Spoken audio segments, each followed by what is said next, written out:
We started approximately 6 years ago when we lost a lot of flowers and plants that we had put into our flower bed, and we were determined to not let that happen again. So I tried to devise a way that I could capture rainwater and store it for the plants.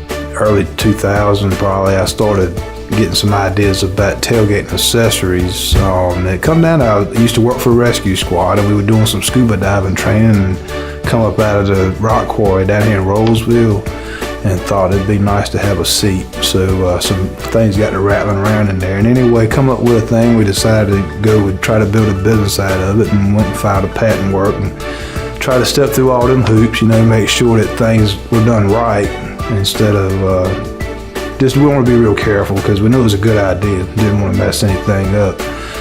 So one thing led to another, and we started building a business out of it.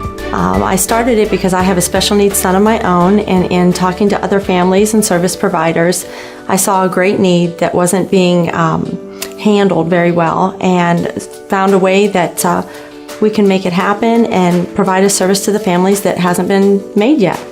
About June of 2011, I decided to quit my job and start my magazine. And how that came about, I was working for the Daily Southerner newspaper in Tarboro.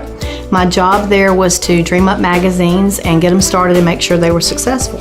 So while I was there, I did 3, 2 of which are still running, which is a good thing.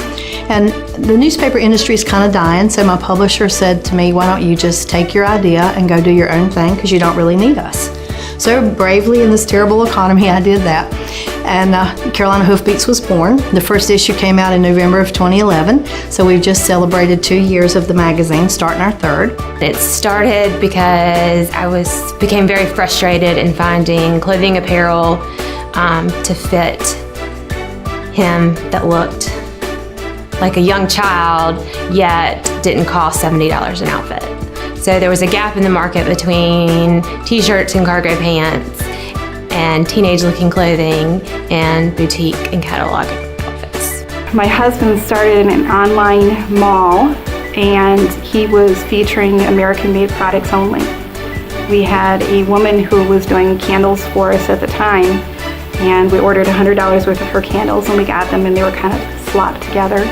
And so my husband said, well, hey, can you do this? And I said, well, I used to do ceramics years ago, so maybe I can, try to copy what I used to do and put it into candles.